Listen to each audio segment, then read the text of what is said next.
गए वो। आप कल से कहाँ थे अब्दुल्ला साहब? मैंने यूसुफ से कहा था बता दे। कहाँ थे आप? भाई अंदर आए और समझाएं।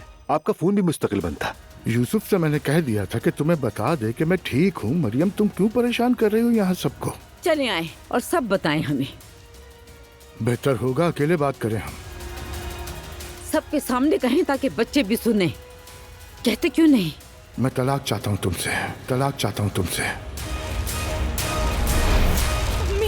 अम्मी जान, एम्बुलेंस मंगवाओ।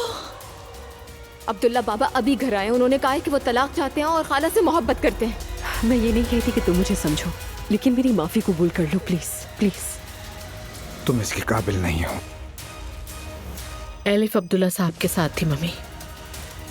बस एक यही गुनाह बाकी रह गया था। मैंने कोई गुनाह नहीं किया है। क्या तुमने मेरे बारे में भी नहीं सोचा? आप लोगों को दुख पहुंचाने के लिए बहुत अफसोस है, मगर मैं उस शख्स के साथ रहने का फैसला कर चुकी हूँ। वो शख्स शादीशुदा है, शादीशुदा। वो तलाक ले रहा है, इसीलिए मैंने भी कबूल किया है इसे।